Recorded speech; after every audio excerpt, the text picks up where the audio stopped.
Second Amendment Foundation needs you to take action now. Joe Biden and Kamala Harris have pledged to make taking away your Second Amendment rights a top priority through gun bans, gun confiscation, government regulations, and even a gun tax. They have aligned themselves with anti-gun activists like billionaire Michael Bloomberg and appoint radicals like Beto O'Rourke as the anti-gun czar. The fight begins now with your text of Protect 2A to 474747. Text Protect 2A to 474747 to pledge your support and become a Second Amendment first responder. Your right to own a gun and protect your family are on the line. Text Protect 2A to 474747 and join the fight to protect your Second Amendment rights. Text Protect 2A to 474747 to pledge your support and become a Second Amendment first responder.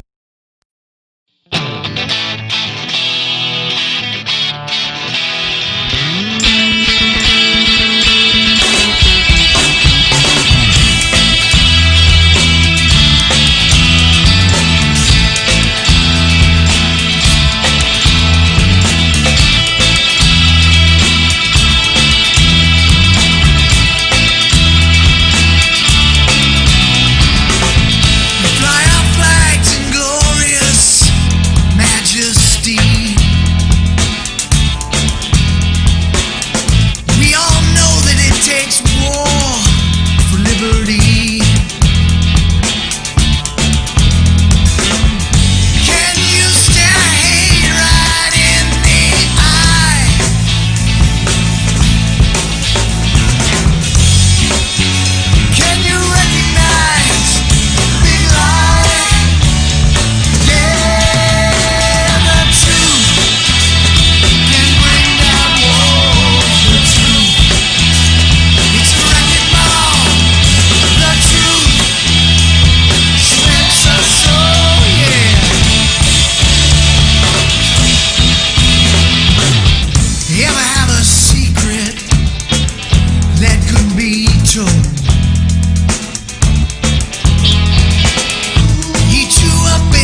Shooter standby.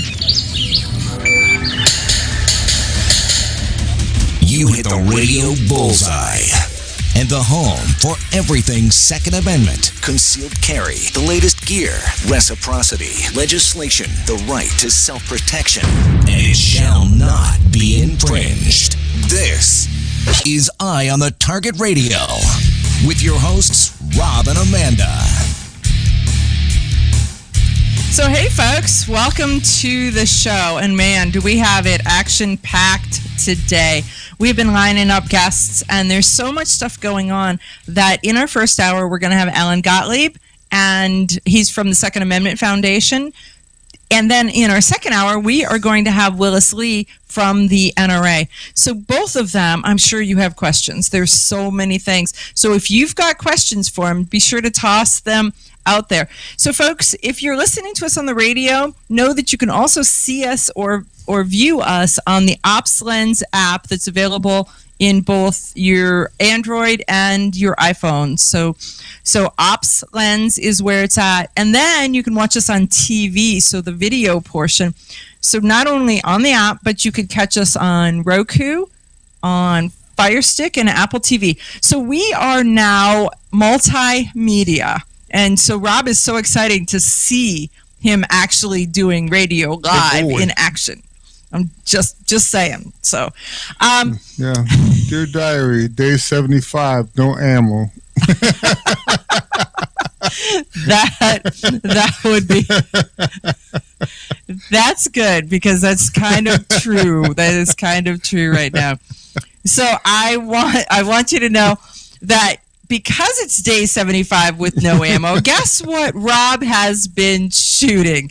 Rob has actually been shooting a muzzle-loading Diablo hand cannon. Yeah, it's cool. They call it a hand cannon because it's built by a company. Let's see, it's the American Guncraft is the company that builds it, and it's a 12-gauge side-by-side muzzle-loading shotgun, and so the ammo shortage is not a problem for you. It uses 209 primers, shotgun primers, which if you find an old trap shooter, they got thousands of them laying around. Bazillion is actually a number, and they have it.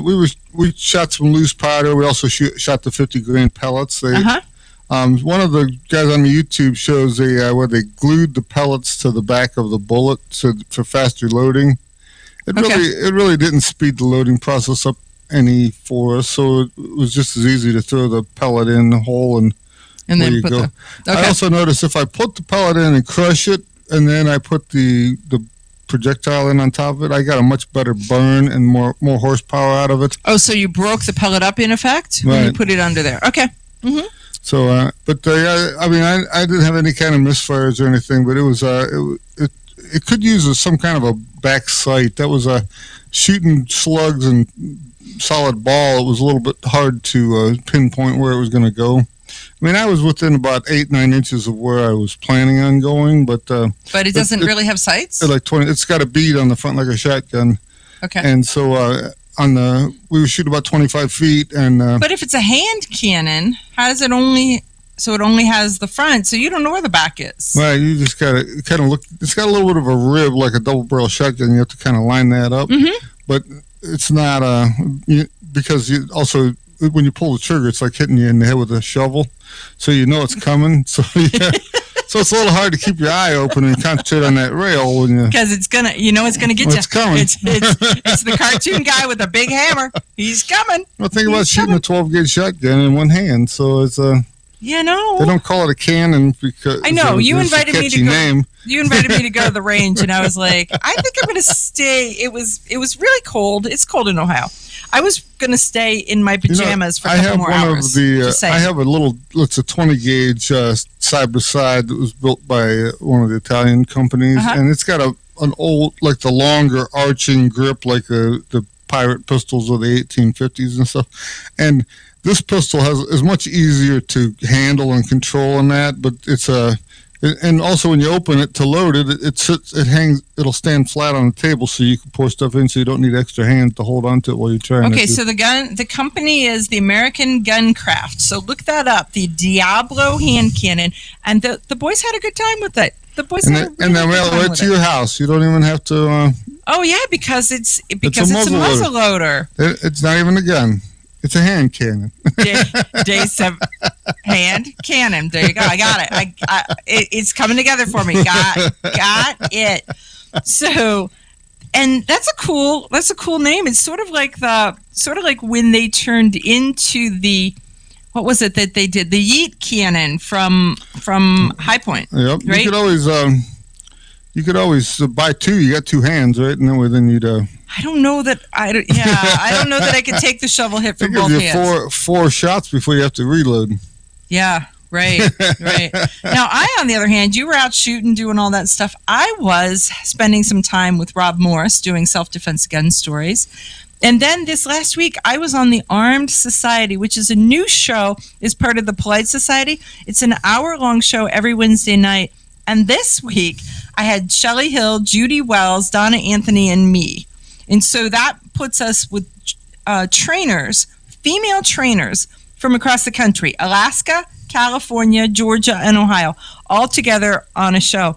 And it was really an interesting show. Not that we were boy bashing, but part of the conversation was about how do you holster your gun if you have, if you're endowed, we'll just say. So Judy out of California says that the guy instructors have a hard time getting that when you look down, you can't see where your holster ought to be because you can't see that. The thing is, I've holstered so much, and I carry my holster about 4 o'clock. I never have to look at it. I can reholster as fast as I can holster up. Well, I carry appendix, and so I'm trying to look. And I have trouble because my Pizza Hut's right there, and it tends to roll into the holster with it, so that then the gun doesn't really snap into place. Okay, and so I get a big blood blister afterwards. So that's if you're carrying appendix? Yeah. Right. So I'm sort of, my obstacle is a little higher than your Pizza Hut, but I can't see down there, so I have to Don't want to roll that in there either. I don't. Well, let's just say that a good brassiere will keep me from having to get it close enough to roll that in there. We'll just, we're back to a Mom's Mabley joke. But I mean, that's the thing is, if you get a holster that stays open, because there's some that are soft and they collapse when you take it out, so you almost have to take the holster out of your pants, put the gun back in, and then reholster the whole thing. Well, if the holster stays open, one of the things is with like the holster that I've got, it really is, where does it ride? And so I've adjusted the holster to the point where just the top of the Kydex portion of the holster breaks my belt so that I can holster it and not holster it. But here was the thing that I thought was uniquely funny was that Judy Wells had a boob shirt made so that men had a shirt that when they buttoned it on, it gave them a set of twins. And so that when they were wearing the twins, they could actually understand what the obstacle is that they're trying to work around. And so I have to say, we had a laugh or two about it. But I think it's a good holster and plenty of practice will get you to where you want to be without I think there's all of that. But anyhow, tune into the Armed Society or check them out. You can find them. They're part of the Polite Society. And they are on Facebook, so you will find them there. You can find them on my page. But I was doing, imagine this, I was doing radio, lots of radio, but it's good stuff, and it's good content talking about things that gun owners really want to know. I'm on that show pretty soon. I don't know exactly. Yeah, when. you're on Wednesday. Oh, so we'll be talking about some close quarters combat and how to keep a hold of your gun. Okay, so you were actually talking close quarter combat. So Wednesday night, 7 p.m. Eastern time, you'll be able to find it on Rob's Facebook page or on the Polite Society podcast. You'll be able to do that.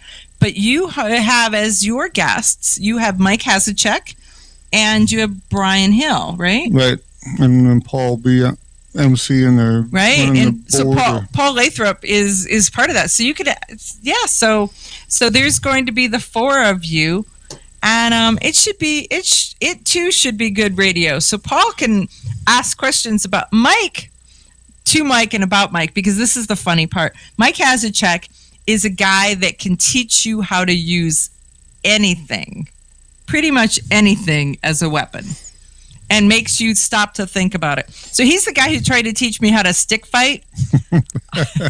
and the key word there is... You should have told those videos. It was try. I'm just saying, you do not give a long stick. Talk about girls gone wild. I had bruises that are in places that I didn't know I had places, trying to use the sticks. But Mike is so patient, and he's trying to teach me how. But Rob is not a lot of help. Not a lot of help at all. So you've got Brian, you've got Mike, and that's Sunday night. No. This is Sunday night. That is Wednesday night. The Arms Society Wednesday night. You're going to love catching that show. Hey, when we come back, we're going to talk about the history of something that he didn't tell me about. We'll be right back.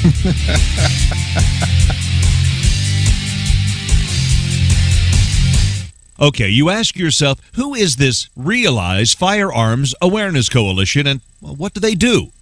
Realize Firearms Awareness Coalition is a not-for-profit group based in Portage County, registered as a 501c3, and organized to educate about the historical intent of the Second Amendment to the Constitution of the United States of America, to share knowledge, to enable citizens to accurately relate and defend aspects of the U.S. Constitution, to enhance public awareness and support for responsible gun ownership, and to emphasize firearms education for women who facilitate the transmittal of constitutional awareness and gun ownership to succeeding generations. How do they intend to do that? By talking to you all and having you talk back, by hosting educational summits and events. So tune in, listen, and participate. RealizeFAC.com. Your front door, your car, your gun.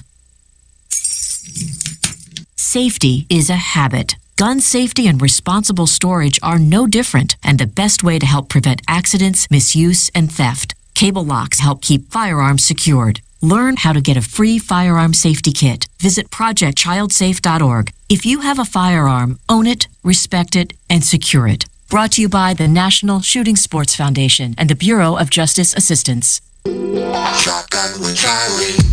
I'm Charlie Cook from Riding Shotgun with Charlie. Conversations in the car about gun safety, freedoms, and even a few laughs. Imagine you're in the back seat listening to an intimate chat with me and my passengers as we drive all around the country. Listen, watch, and subscribe to the Riding Shotgun with Charlie YouTube channel and podcast.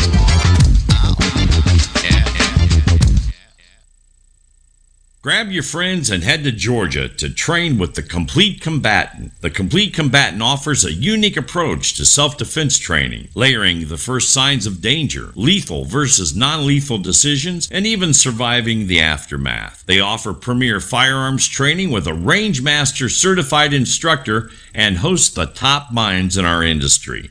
See the courses offered on thecompletecombatant.com. That's thecompletecombatant.com. Had a dirty day? Grunt Goat Tactical Soaps, made from fresh goat's milk and organic oils that detoxify, clean, and restore moisture to skin, will get you ready for your next adventure. These unique soaps are handcrafted in the Blue Ridge Mountains and shipped to anywhere in the U.S. Visit SillyBillyGoatFarm.com for their full line of Grunt Goat Tactical Soaps. That's SillyBillyGoatFarm.com. Ladies, ever wish you could find a brand that understood the difference between feminine and functional? A brand that didn't make you choose between looking good and looking tough? Check out offhandgear.com, a brand designed by a gun girl / mom that closed the gap to give you feminine, durable, functional gear. Offhandgear.com, the brand that gets you. We all know rust is bad. To help keep rust from forming on your firearms, tools, and other ferrous-based items, you want to have Rust is Bad in your gun-safe toolbox and anywhere you want to be rust-free. Rust is Bad bolsters and G-strings deposit small, safe particles that coat your rust-vulnerable items. Save your valuable items with Rust is Bad. Go to www.eyeonthetargetradio.com and follow the link for more information. That's www.eyeonthetargetradio.com for Rust is Bad.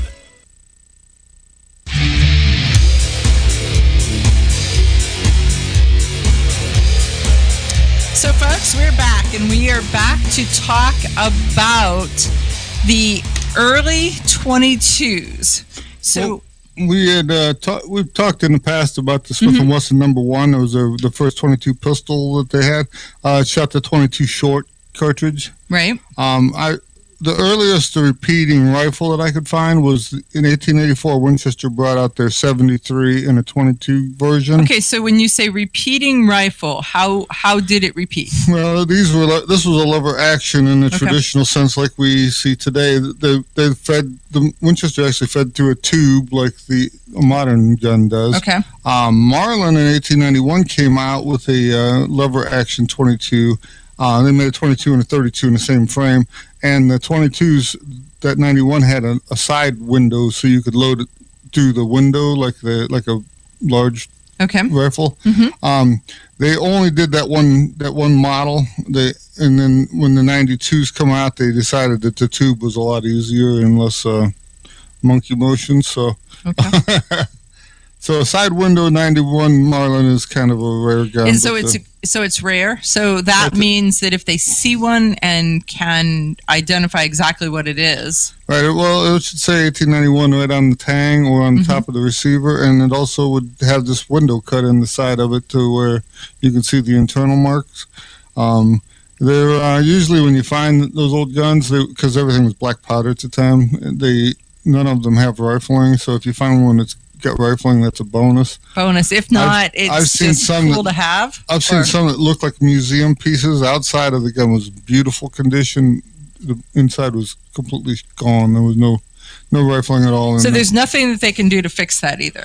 They can actually sleeve the barrel, and I've seen some guys that were so good at sleeving the barrel you couldn't really tell it was sleeved. I mean, they go in and drill from the back all the way up to within, say, 1/8 of an inch of the front of the barrel. Okay. Then they slide the sleeve in, so you only have just a little bit of the old barrel there, and it's really hard to tell that the machine work was done to it. But in most cases, you'll find that they look more like an old steam pipe than they do a rifle barrel. Because of the black powder. At the time, the 22s didn't have long rifle either. Like we use, they had shorts, longs, and extra longs, and so the shorts used a 29 grain bullet, and the long used just the long rifle length case, but with that little 29 grain bullet, and then. About 1915, Stevens Arms Company actually came out with a long rifle cartridge, and that's what kind of standardized the market at that point. Okay, so once they came out with the long rifle, then everybody sort of started to switch to it. Right, but you'll find these early guns, they'll say right on them 22 short or 22 long, and that's the only thing they can handle because the inside mechanism takes the overall length of the cartridge into consideration, and so it blocks the magazine. So if you put a short in a long gun, it'll try to put like 1.5 of them in the gun, and then all of a sudden you can't squeeze 1.5 of them up through the thing. Things go bad. Or if you put a long in a short gun, then you'll have it half in the magazine and half in the stuff, and then it jams it all up again. Okay. So these guns, what they were marked for, that's all they can shoot is, and then also the ammo at that time was much less powerful than today. So that really matters because if you've got a really good quality vintage gun, right? A lot of high standard guns, they were always high speed guns, but the Colt Woodsman and some of those pre 1931, you had to buy a kit to put into the gun to convert it to high speed. Okay. So early 22 rifles where it just says 22 extra long or something like that. To shoot long rifles in it, you'll eventually beat it to death. It'll beat the bolt out of it and everything. So if you're going to shoot it, black powder or standard velocity shorts, a little bit it can take, but not a steady diet if you tried to. Now, if you've got a gun that takes shorts, where do you find those bullets? Normally, you could just order them online at one of the like Midway or one of the different ammo companies. As of right now, I couldn't tell you where. Right now, the pecking vultures have taken everything. Oh, this is close enough. This will work. I'll take it. Whatever it is, I'm taking it. I don't have a gun for that. I'm taking it. And it's funny because the short, we look at that as come out in the Civil War, and it actually, until a couple of years ago, Beretta actually made little automatic pistols that shot shorts. They were little pocket style. I think they call them a 950 or something like that. And but it was 22 short only, some automatic. And well, I just had a gal in my class that came with the tip up barrel. So it was one of the Beretta Cats. I don't know what you'd call it in 22 short. So well, I don't know, it'd be a Bobcat in the short or yeah, so it was that. It was the tip-up barrel, so it was like the Tomcat, Bobcat, whatever. I didn't know it was in the short, though. I didn't know that they made the tip-up barrel like that. But yeah, they did make little some automatics, and what's funny is some of them don't even have an extractor. It just, when it fired, it blew the action open, and what little bit of pressure had left in there, it blew the case out or sucked it out at the time, and then everything cleared its way, and away it went again. So, well, I just want to say that we worked with her on that gun, and it was not a consistent firing gun. She was going to use it as her personal defense gun because her husband had bought it for her, and then he passed away. They're kind of a neat little toy, but you wouldn't want to depend on it. No, and if it doesn't, almost, you think about it, the Civil War guys that were buying these Smith & Wesson No. 1s, the 7-shot single action 22 short. At the time, it's all black powder and that. I would imagine a couple of layers of heavy wool clothing, the short couldn't get through there. It couldn't. So, yeah. Okay, so hey, folks, I want to let you know that we have a new sponsor for the show, and that is Car Arms. So go to car.com and check out some of the guns that they've got. I mean, there's some pretty amazing stuff. I know what I have on my list. Rob knows what he has on his list. This stuff has the horsepower. It ain't like a 22 short It's either. not, but it's pretty. So go check out car.com and see what they have to say, because they have something for everyone. I personally am going to go for the silver Tiger Stripe Tommy gun. It's got my name on it. It really, really does. Then you, on the other hand, want the built-in suppressor. I want the 22 with the built-in suppressor, and I've been playing around with the suppressed guns, and it's so nice to not have to wear 2 pounds of earplugs or ear headset when you're shooting. And then both of us have concealed carry guns from car.com. And we've had them for years, so it isn't just, we've got a sponsor, so now we have to carry that. That has been one of the guns that's in the rotation, because for me, it is one of their CW. I have the CW9, and it is a nice thin gun that goes where I put it. We'll be right back with Alan Grab your Gottlieb. friends and head to Georgia to train with the Complete Combatant. The Complete Combatant offers a unique approach to self-defense training, layering the first signs of danger, lethal versus non-lethal decisions, and even surviving the aftermath. They offer premier firearms training with a Range Master certified instructor and host the top minds in our industry. See the courses offered on thecompletecombatant.com. That's thecompletecombatant.com. Had a dirty day? Grunt Goat Tactical Soaps, made from fresh goat's milk and organic oils that detoxify, clean, and restore moisture to skin, will get you ready for your next adventure. These unique soaps are handcrafted in the Blue Ridge Mountains and shipped to anywhere in the U.S. Visit SillyBillyGoatFarm.com for their full line of Grunt Goat Tactical Soaps. That's SillyBillyGoatFarm.com. Okay, you ask yourself, who is this Realize Firearms Awareness Coalition, and what do they do? Realize Firearms Awareness Coalition is a not-for-profit group based in Portage County, registered as a 501c3, and organized to educate about the historical intent of the Second Amendment to the Constitution of the United States of America, to share knowledge, to enable citizens to accurately relate and defend aspects of the U.S. Constitution, to enhance public awareness and support for responsible gun ownership, and to emphasize firearms education for women who facilitate the transmittal of constitutional awareness and gun ownership to succeeding generations. How do they intend to do that? By talking to you all and having you talk back, by hosting educational summits and events. So tune in, listen, and participate. RealizeFAC.com. This is Cheryl Todd of Gun Freedom Radio, and I am proud to join Amanda Suffolcool and all the 50 women, one from each state, in our grassroots efforts to protect the Second Amendment as delegates of the DC Project.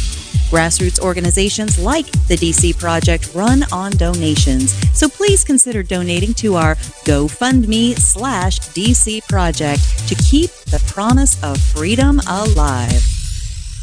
Shotgun with Charlie. I'm Charlie Cook from Riding Shotgun with Charlie.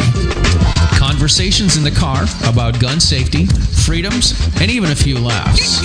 Imagine you're in the back seat listening to an intimate chat with me and my passengers as we drive all around the country. Listen, watch, and subscribe to the Riding Shotgun with Charlie YouTube channel and podcast. Ladies, ever wish you could find a brand that understood the difference between feminine and functional? A brand that didn't make you choose between looking good and looking tough. Check out offhandgear.com, a brand designed by a gun girl / mom that closed the gap to give you feminine, durable, functional gear. Offhandgear.com, the brand that gets you.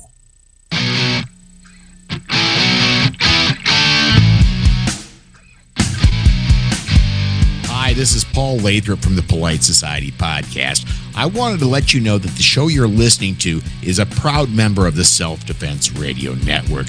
You can check out all the shows on the network by going to selfdefenseradio.net or tune in for more on Self-Defense Mondays on Karma Radio, KRMAradio.com.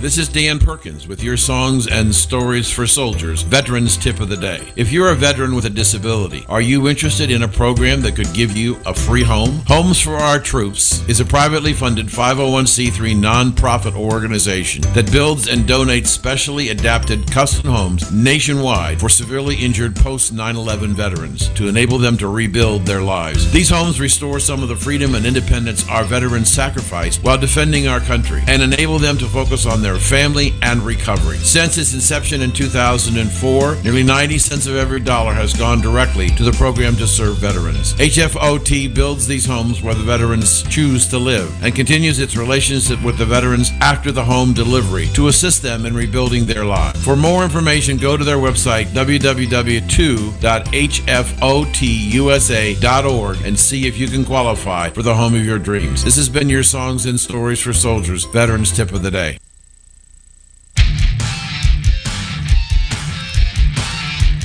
So, folks, we are back, and we have with us a guest, and that would be Alan Gottlieb from the Second Amendment Foundation, SAF.org. So, Alan is amazing, and he is on point on pretty much everything that is happening in the Second Amendment world when it comes to Second Amendment and litigation. And so I asked him to come on to give us an idea what he and what SAF thinks about where we stand after we get a new president. And so, Alan, thanks for joining us on Eye on the Target Radio. Thanks, Amanda, for having me. I much appreciate it very, very much. Oh, no problem at all. I mean, every time you come on, there's so much more information that we glean from you that as to where we ought to be looking, what we ought to be doing, and how we ought to be helping. So we appreciate that.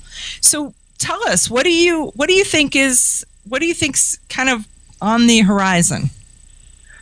Well, about everything that Joe Biden can throw at gun owners, he will. From administrative actions, executive orders, to pushing all kinds of legislation through a democratically controlled House and Senate now. So gun owners have to be prepared for an onslaught against our rights. And in that vein, as a preemptive shot across the bow of Joe Biden's ship of state before it can really attack gun owners this way, we just filed a lawsuit in federal court against the Bureau of Alcohol, Tobacco, and Firearms and Biden's incoming Justice Department over their arm brace APA violations. And let me explain a little bit of this because it's a little bit technical for some of your listeners. But as you know, arm braces are accessories originally developed for disabled persons that stabilize pistols and shotguns against the user's arms for safety and accuracy. And now we know there's over 2 million arm braces that have been sold in the United States, and they're in common use by both disabled and non-disabled persons. Going back in 2014, in a private classification letter, the Bureau of Alcohol, Tobacco, and Firearms stated that shouldering a Gun Control Act firearm equipped with an arm brace does not violate, is not subject to, it doesn't violate the National Firearms Act. And these private classification letters they issue are issued to various people or companies that ask for an explanation on something. They don't publish it on their website. They don't make it public. And sometimes two people don't get the exact same answer. In fact, in 2016, in a similar open letter, the ATF abruptly reversed that position and announced that using an arm brace on a shoulder converts a Gun Control Act firearm into a small barrel rifle subject to NFA control. The 2005 open letter imposes new restrictions, requirements on firearms in common use by millions of law-abiding gun owners. That letter was a private letter and never was made public. Now, in that same 2015 letter, those registration requirements, first of all, were not authorized by Congress. They failed to provide a fair notice of what was prohibited. They violated the Rehabilitation Act of 1973.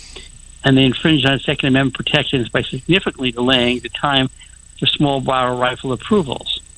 That 2015 letter was also unlawful because the ATF published it without complying with the Administrative Procedures Act notice and comment requirements, which brings us up to 2020, when in December last month, the ATF published a notice finally in the Federal Register to further impose new NFA controls issued under that 2015 open letter that was not made public. ATF issued the notice over the holiday season between Hanukkah and Christmas and New Year's with just 17 days for public comment. The notice listed vague and subjective factors that ATF claims may subject a firearm with an arm brace to National Firearms Act control. The public submitted over 70,000 comments to the notice before ATF withdrew it on advice of the Justice Department because they violated the APA Act that requires 60 days for a public comment period. The public submitted over 70,000 comments to that notice before it was withdrawn. Now, the Second Amendment Foundation really expects ATF to republish its notice under the Biden administration, which has basically stated that it's going to do everything it can in its power through executive orders and administrative actions to impose their gun control agenda. So I guess you could say this new lawsuit that SAF filed along with Rainier Arms and 2 disabled American veterans, which I'd like to talk about, is a shot across the bow. It's a shot across the bow of the Biden administration's ship of state for what they're trying to attempt to do in violating Second Amendment rights and go after America's gun owners. Yeah, I'm really glad that you guys are doing it. So tell us about the 2 disabled vets that you've gotten that have standing to help you with this. Well, one of them, one of our plaintiffs, Mr. Wiley in Georgia, is a distinguished disabled Army veteran who suffered traumatic injury while serving in Afghanistan in 2012.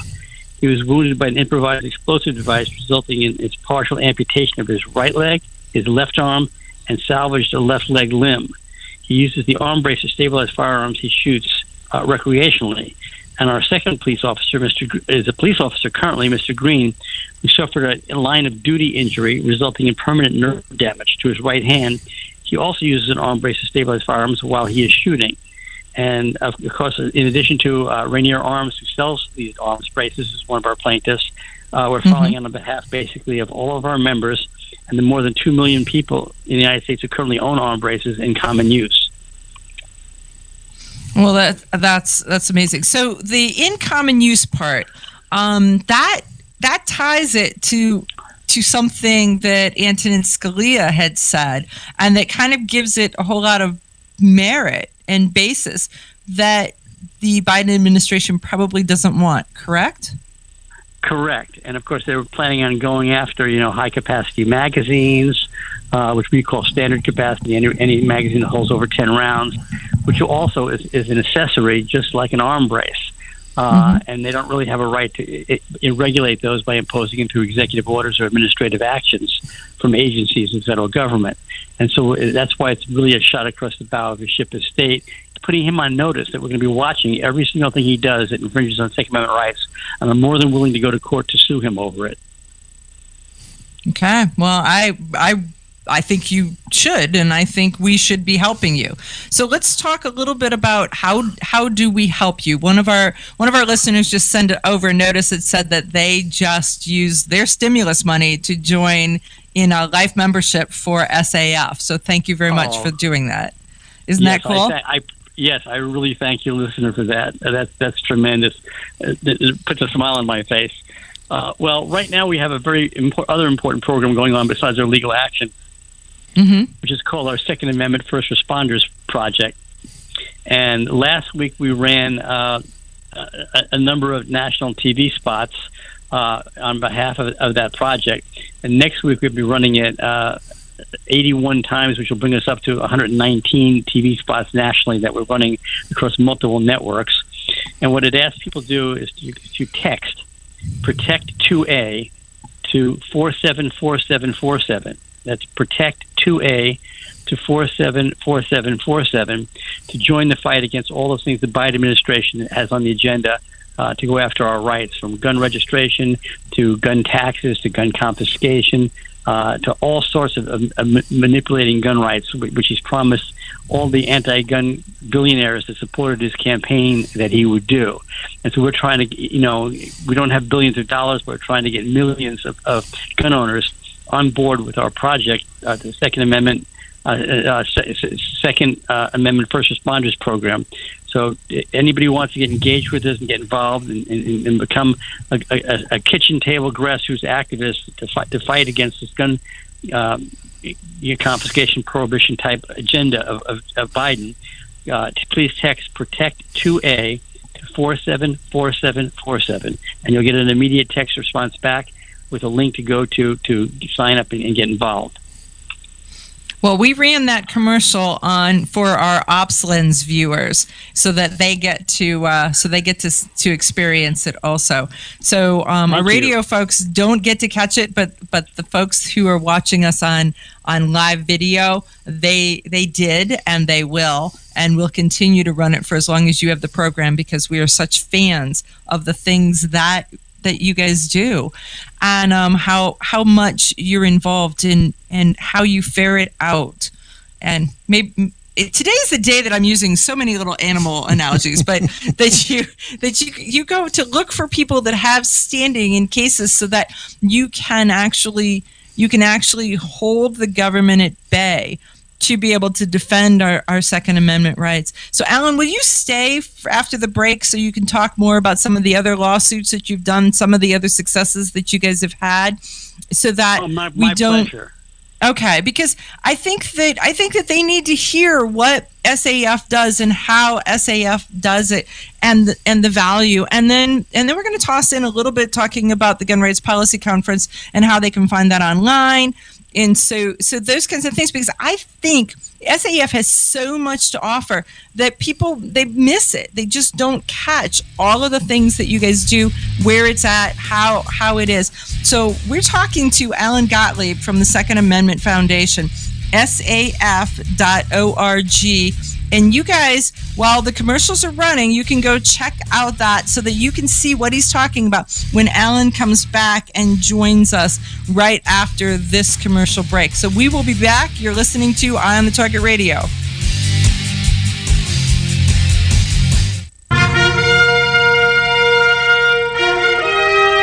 Honest citizens like you protect themselves every day. We talk about it every week on the Self-Defense Gun Stories podcast. Were these gun owners lucky, or did they have a plan? How should we defend the people we love? We discuss recent examples on the Self-Defense Gun Stories podcast. Put us in your pocket.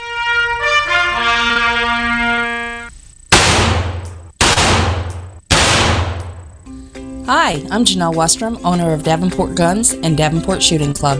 At Davenport Guns, we do so much more than sell firearms. We advocate for increased personal safety and security, not just for you, but your whole family and community. Go to davenportguns.com to see our online inventory and browse videos, articles, and things we just find entertaining. Sign up for our newsletter to learn more. This is Cheryl Todd of Gun Freedom Radio, and I am proud to join Amanda Seffacool and all the 50 women, one from each state, in our grassroots efforts to protect the Second Amendment as delegates of the DC Project. Grassroots organizations like the DC Project run on donations, so please consider donating to our GoFundMe/DC Project to keep the promise of freedom alive. Ladies, ever wish you could find a brand that understood the difference between feminine and functional? A brand that didn't make you choose between looking good and looking tough?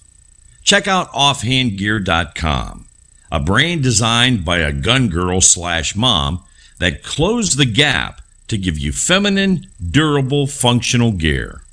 Offhandgear.com, the brand that gets you. Okay, you ask yourself, who is this Realize Firearms Awareness Coalition, and what do they do?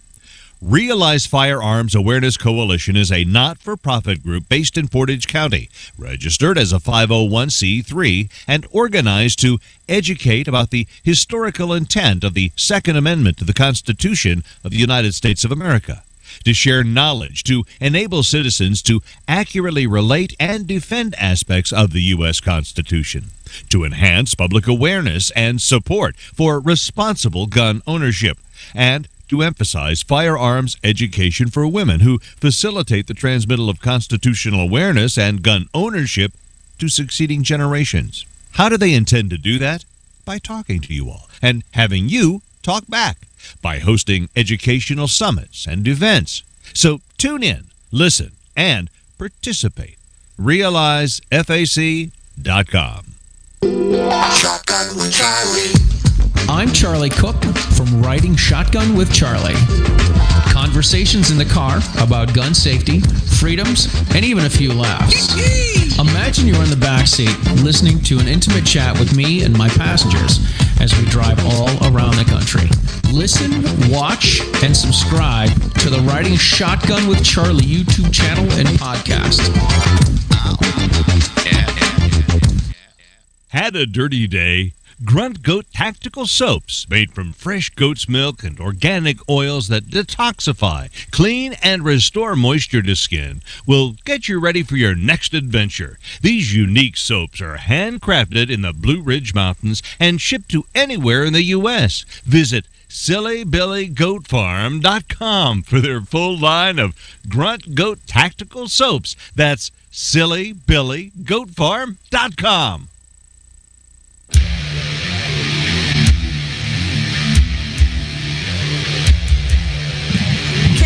We are back, and we have with us Alan Gottlieb of the Second Amendment Foundation. And if you've gone to their website, you will see some of the different things that they do. Some of it is they are the sheepdog that are in the courts and finding different court cases that will help push back the erosion against our guns, because they keep trying to erode away our gun rights. And Alan and his company of lawyers, I mean, he's got a whole variety of them that work with him to file lawsuits and push people back. So Alan, what is your thought on the attack on the First Amendment that's happened this week, that's just got people rolling, and how they're working on shutting up the larger 2A organizations? They're taking down their Facebook pages. They're giving them 7-day rifts, 30-day rifts. They can't tweet. They can't Facebook. They can't have a website anymore. I know that SAF is really on the 2A side, but what's happening with the 2A when it comes to the First Amendment and how that's all going together? Well, we obviously support the whole Bill of Rights, and the First Amendment is extremely important to us to be able to protect the Second Amendment, as the Second Amendment is important to protect the First Amendment. And of course, the Second Amendment Foundation has been involved in litigation where First and Second Amendment rights, can converge. Example, the putting internet plans on the internet for people to be able to make their own firearms. When states, the federal government tries to regulate and say that you can't do that, we argued First Amendment rights. Gun owners have a right to share information about firearms on the internet. So we've been engaged in a lot of this kind of litigation. And in this past week, of course, we've seen the Virginia Citizens Defense League have their email provider, stop service to them, so they couldn't put emails out before a major rally, which I think is scheduled for tomorrow in Richmond, Virginia, to communicate with their people. We've seen the AR-15.com website taken down by Amazon Web Services. We've seen a lot of Facebook activity. We know that Facebook has limited the reach of lots of gun rights groups to reach their own supporters on the internet. We're watching this. When government gets involved and engaged in it, it's easy for us to go to court and sue as First Amendment protections that the federal government is violating it. These other companies, it's hard for us as a foundation to have standing to sue if it doesn't affect us directly. And so it makes it a little bit harder. But a lot of I like to say to the gun owners out there and the people, general public, which doesn't realize it, 80+% of the case law won in the courts protecting Second Amendment rights have been won by the Second Amendment Foundation and or our attorneys. Some key examples, of course, is the McDonald decision the Heller decision by the U.S. Supreme Court, where one of the Second Amendment Foundation attorneys, Alan Gore, argued that case and won it. And then on behalf of the Second Amendment Foundation, filed when all of the Supreme Court won that one as well. McDonald versus Chicago, that knocked out the Chicago gun ban and incorporated the Second Amendment through the 14th Amendment to all 50 states and all the cities, so that we could then bring all this other litigation against cities, states, counties that infringe on gun rights. And so, we've basically set the foundation for all the gun rights litigation, not only by the Second Amendment Foundation, but by other groups and individuals as well. I don't think that a lot of people really get what organizations like you are doing to keep the push and keep the pressure on the government to not allow them to just keep eroding our rights. Yeah, the courts are the ultimate check and balance on the executive branch, and the legislative branch, or the federal government, or the states.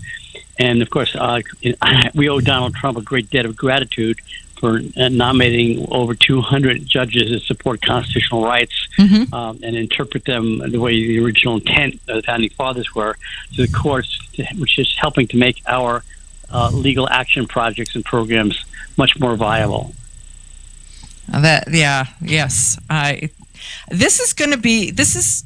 We're playing in a whole new ball game right now. So we just got a message over the line that said that Trish from Nebraska Gun Owners wanted to say thank you very much to the Second Amendment Foundation for everything. Nebraska Firearms Owners Association is their group, and she wanted to thank you for everything that you do for the state and for the nation. Well, thank you. Nebraska Firearms Owners Association is a really good group. I've been out over the years. I've spoken to them before, and we've done some litigation in Nebraska as well for gun rights. Even though you would think a state like Nebraska, wouldn't be a place where gun rights ever get stressed or challenged. But there were some crazy laws on the books in Nebraska that we had to go after, and they're just a great organization. And I wish every state had a gun rights group like that. Yeah, so do I. So, Alan, let me ask you, the ATF is going right now and asking for funds to be able to hire 200 new agents to help defend their stance on guns and the gun policy and policing. So how can we, the general citizens, voice our displeasure and say, no more money for you, no more agents, we don't need you, we don't want you? Is there anything that we can do? Well, it's going to be a little harder with Biden in the White House, the Democrats in control of the House and the Senate. But, the Trump administration was able to stop this money from going to them every time they've asked for it. And one of the problems we have there is the person who's the current acting director of BATF, Regina Lombardo, who's also, by the way, named as a defendant in our lawsuit against ATF. She's a career bureaucrat who's the acting director who you can't get out of the bureau. And Trump tried to get a permanent director appointed, but he couldn't get it through the Senate. She has been lobbying the Biden transition team to become the permanent director. She's obviously not a friend of the Second Amendment or gun owners. And so having her in control, in charge temporarily or permanently, and giving her the extra funding and the extra agents to be used against gun rights and gun owners is not something we're looking forward to. Wow. So there's not a lot we can do, or is this a letter writing campaign, or is this a just hang on to your hat and wait and see what happens? Well, we have to be engaged, and we have to write letters and send emails and text messages and everything else to our elected members of the House and the Senate. One of our problems is, if I'm understanding right, the Budget Committee in the Senate is now going to be chaired by Senator Bernie Sanders. So we have a socialist who totally supports the gun control agenda there. So he's going to be pushing to get these things included in this funding type legislation. We're going to have our hands full, but by all means, we need to be engaged and stay vigilant and keep pounding away and let our elected officials know just where we stand on this. Well, and no to see our displeasure. We just recently, I live in a county that has one of the Republican congressmen who voted to impeach Donald Trump. And we did a letter writing campaign to him to where we got a public apology letter coming back because he got to experience the wrath of Ohio, we'll just say. So it does have an impact, and it does make a difference. So, Alan, we've got about 1 minute. One last thing do you want to tell our listeners so that it resonates and so that they can walk away with? Well, you have to get involved and get educated and be engaged with all the national gun rights groups as well as your state and local ones. By all means, donate, join. If we don't get together and work on the same page, we're going to be in big trouble in 2021. Yeah, this is going to be another one of those years where you're like, oh man, it's not great. So folks, go to saf.org and their membership. You can be a life member for as little as $150. That is a veritable deal because you see all the good stuff that they do to protect your rights, to protect our rights, to stand firm. So I'm very pleased that we've got access to Alan Gottlieb, that he'll come on to our show, that he'll talk to us, that he'll talk to Rob and I, and that he'll talk to you guys. So Alan, thanks for joining us. Folks, saf.org. Okay, you ask yourself, who is this Realize Firearms Awareness Coalition, and what do they do? Realize Firearms Awareness Coalition is a not-for-profit group based in Portage County, registered as a 501c3, and organized to educate about the historical intent of the Second Amendment to the Constitution of the United States of America, to share knowledge, to enable citizens to accurately relate and defend aspects of the U.S. Constitution, to enhance public awareness and support for responsible gun ownership, and to emphasize firearms education for women who facilitate the transmittal of constitutional awareness and gun ownership to succeeding generations. How do they intend to do that? By talking to you all and having you talk back, by hosting educational summits and events. So tune in, listen, and participate. RealizeFAC.com. Your Second Amendment rights are under attack like no other time in history, and the Second Amendment Foundation needs you to take action now. Joe Biden and Kamala Harris have pledged to make taking away your Second Amendment rights a top priority through gun bans, gun confiscation, government regulations, and even a gun tax. They have aligned themselves with anti-gun activists like billionaire Michael Bloomberg and appoint radicals like Beto O'Rourke as the anti-gun czar. The fight begins now with your text of PROTECT 2A to 474747. Text PROTECT-2A to 474747 to pledge your support and become a Second Amendment first responder. Your right to own a gun and protect your family are on the line. Text PROTECT-2A to 474747 and join the fight to protect your Second Amendment rights. Text PROTECT-2A to 474747 to pledge your support and become a Second Amendment first responder.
shooter stand by. You hit the radio bullseye. And the home for everything Second Amendment, concealed carry, the latest gear, reciprocity, legislation, the right to self-protection, and it shall not be infringed. This is Eye on the Target Radio with your hosts, Rob and Amanda. Okay, folks, we are back, and let me tell you, if you're watching the videos on the OpsLens app, they are hysterical because our producer has a little tag under our names, and currently we are Starsky and Hutch, and Rob's like, well, at least I'm the cool one, and I'm like, so does that make me am I the little brunette? Is that what Hutch is? No, you were the blonde-headed one. Oh, well, see, I thought he was the cool one as opposed to the little, never mind. Okay, anyhow. He didn't even own a car. What do you want? We're 1970s. He wore bell bottoms. We're there. So, man. So, Alan Gottlieb is just, he's so amazing to me. Absolutely. And we didn't get to talk about the Gun Rights Policy Conference. And that is another thing that the Second Amendment Foundation does. And annually, they kind of move around the country and they bring together the movers and shakers in the Second Amendment world to come in. And you get 6 minutes to talk about what you are doing in your state and what difference you are making. And they have like 80 or 90, or I think the max was 91 different speakers talking about the amazing stuff that they were doing. And Rob doesn't get up on stage. Nope, I do all my driving from the back of the bus. Exactly. So. Okay, but it's pretty cool stuff. Hey, later on in this show, we are going to have Willis Lee, and Willis Lee is the second vice president of the NRA, and the NRA this week just had a big news break. So at the bottom of the hour, you will get to hear Willis. We'll talk a little bit about that, and remember that Car Arms is our new sponsor. So if you're looking for a gun, check out Car Arms because you're really going to like the stuff that they got to offer. But they have all kinds of different single actions and double actions and automatic pistols and rifles and carbines and they have the Tommy Gun Warehouse. So when you go to the Tommy Gun Warehouse, it's a pretty amazing gun shop. We came away kind of looking. Well, let's just say they had ammo and no one else had ammo. Right. So when we left, we had ammo. Like no one else has ammo. It was a good shopping trip. It was a really good shopping trip. So let's talk about the Hearing Protection Act. It is now getting rejuvenated. I don't think it has a whisper's breath in a. So it has 36 co-sponsors right now. Yeah, but it is in the Congress. So 36 out of 435. This is the kind of thing where it came out in 2015.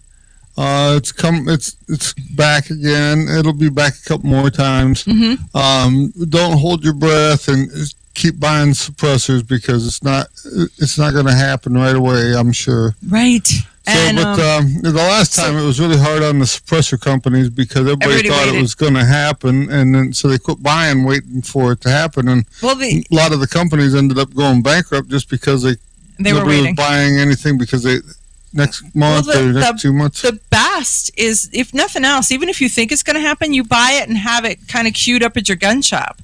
So you pay for it, it's sitting there waiting. And the way it's written is if you bought it and you do the paperwork, at the end, if they do pass it, they'll give you your money back anyhow. So okay, so why aren't you doing it? So if you fill out the paperwork now, it's January, August, September, you'll be getting your stuff and you'll be saying, "Ooh, I'm glad I did it then." I did it then because I believe that the Biden administration is going to start to draw back out.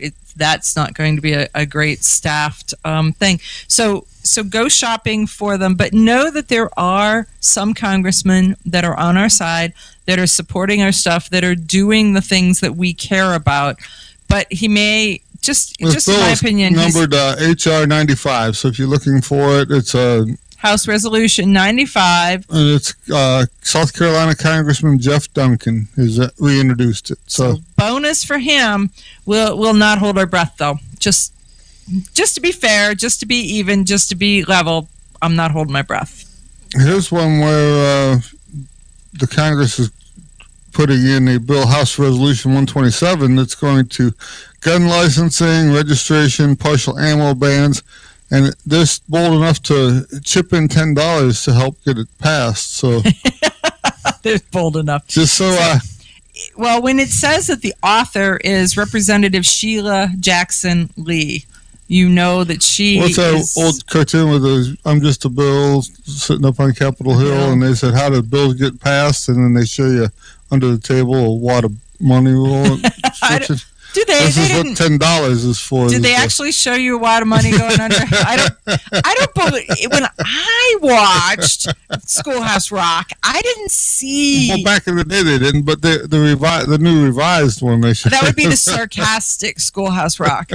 No, I don't. The realistic Schoolhouse Rock. Here's a box. That's sarcastic. It's realistic. No, actually, you read that wrong. It was the Firearms Policy Coalition is fighting against it. And so the FPC, Firearms Policy Coalition, is saying, here I'm feeding you the information, here I'm fighting for your rights, here I'm standing with the SAF. So make sure you pay attention to who you're sending your money to. Exactly. And make sure that the right guy gets it. Exactly. So Firearms Policy Coalition is one of the good guys. That's a group that also fights so hard for our rights.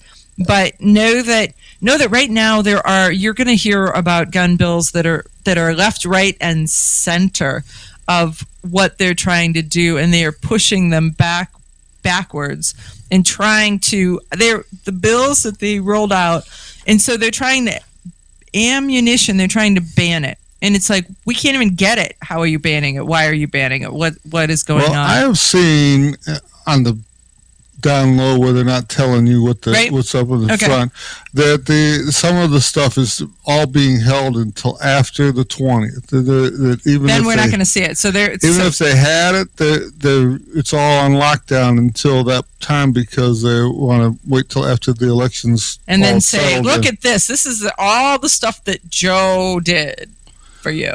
Well, is it that, or they just don't want you to buy your stash and take it to Washington with them or something at that point? So I don't know. Did you see where some of the airlines are not allowing you to fly with guns because they don't want? I did see where the Republicans are inside the Democratic National Committee's heads to the point where they think that possibly one of those 30,000 National Guardsmen might be on Trump's team, and so they're going to take all their ammunition. So why would they take 30,000 troops to Washington to protect something and then take all of their ammunition away from them? Then they took their gun.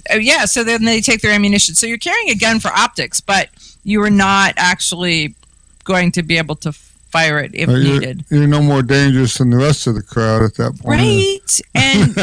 And so there's that. The interesting thing about what happened on January 6th is that there are groups that are now being punished for attending at all. There have been teachers that are fired. There are police officers who are fired. Philadelphia is taking away the detective's gun.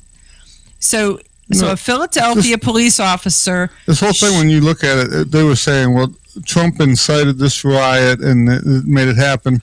Actually, Trump was still speaking when they broke into the thing. So they say, and if you're quick on your feet, it's about 45 minutes from where Trump was speaking. Well, it's like a mile and a quarter or a mile and a half. Right. So they said that Trump was still speaking for 10 minutes after they broke in the door. What can you do? If you were really, really, really quick, you can do a 4-minute mile. Right. I don't think that there are many of the Trump supporters that were even at the 8-minute mile, right? If they were running, and most of them are not. So that's saying these people that were there didn't go to Trump's rally. They didn't hear him say any of whatever he said. They went and did something different, and then now they're showing videos that actually CNN was in on it, and the police actually opened the gates and let them in. So there's a lot of detective work that needs to be done and figure this stuff out. There's still information, misinformation. It's very interesting. If they did let them in and it was all set up ahead of time, why did they shoot that woman that's inside the building too? That's a question that should be asked.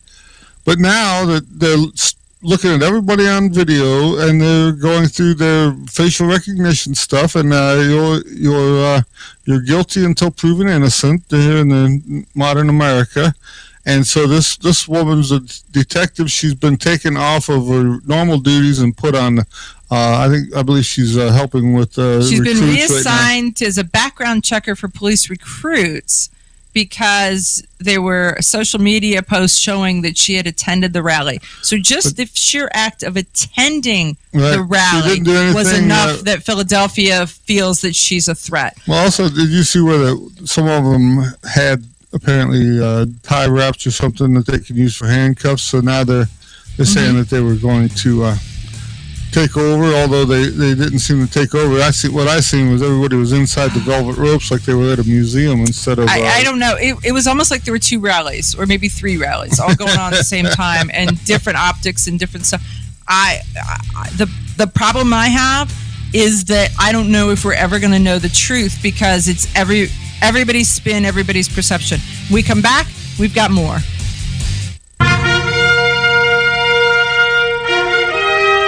Honest citizens like you protect themselves every day. We talk about it every week on the Self-Defense Gun Stories podcast. Were these gun owners lucky, or did they have a plan? How should we defend the people we love? We discuss recent examples on the Self-Defense Gun Stories podcast. Put us in your pocket.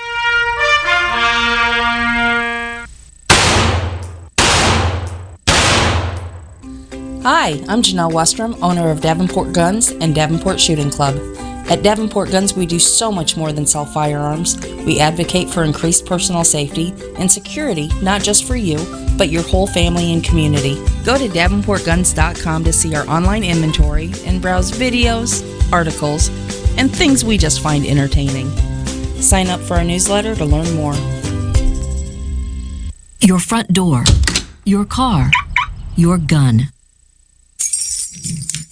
Safety is a habit. Gun safety and responsible storage are no different, and the best way to help prevent accidents, misuse, and theft. Cable locks help keep firearms secured. Learn how to get a free firearm safety kit. Visit projectchildsafe.org. If you have a firearm, own it, respect it, and secure it. Brought to you by the National Shooting Sports Foundation and the Bureau of Justice Assistance.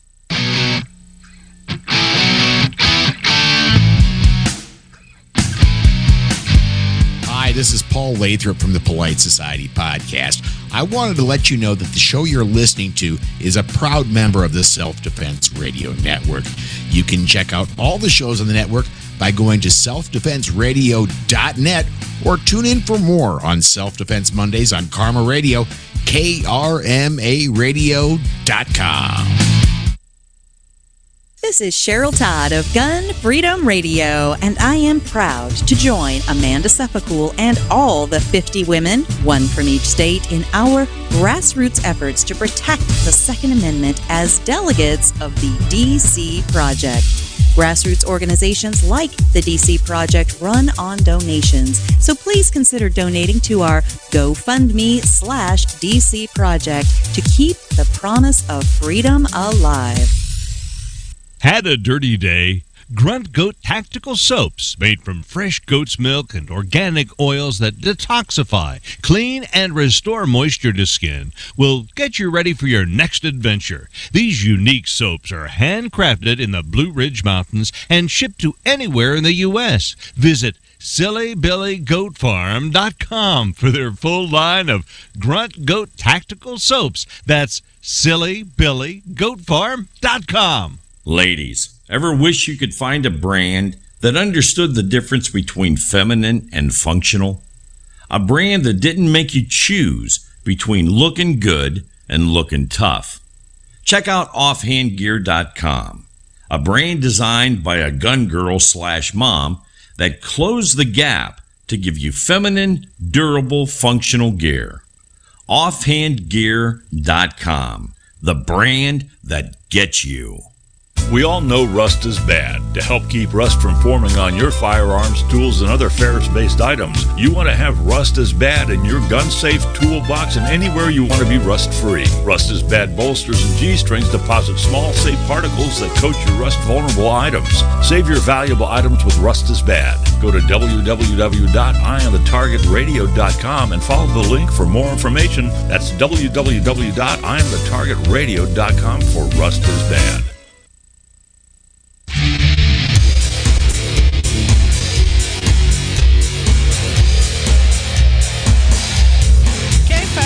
We are back, and there's just so much news that man, we dig out little different things from the Associated Press and from AmmoLand and the Gun Mag, and just kind of all over the place. Well, the funny part is some of the news is about they're coming to get you, and the other parts is like, well, they've realized that gun-free zones don't work, and they're trying to patch some of these holes. So you see a little bit of all of that. You have a story from, I think, North Carolina or something. So that a North Carolina county manager has received the go-ahead to develop a plan which would allow workers to carry guns inside the county buildings. And this is Beaufort County, North Carolina. And the county commissioners voted 4-2 on Monday to approve a motion to directing the county manager to come up with a plan. And so imagine that. I mean, this is actually carried by the Associated Press. So how the fact that they picked this story up and ran with it, they don't know either which way everything is. It's very fragmented. I've seen Montana also is looking at constitutional carry.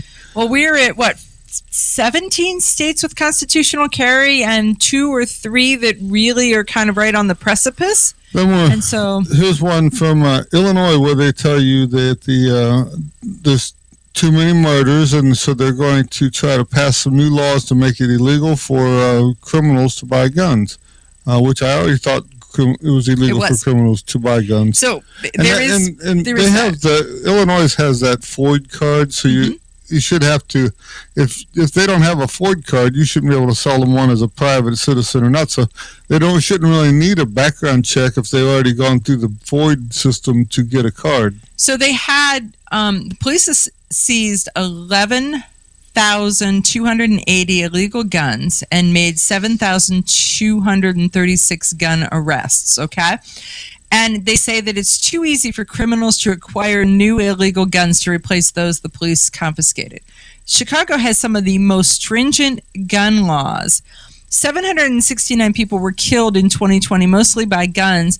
And of those, there's more than 4,000 that were shot. Well, so they're going to pass more gun laws about the fact that criminals shouldn't have guns. Well, there's already a federal level law, plus Chicago has some of the most stringent laws. There's already laws about it's illegal to murder someone.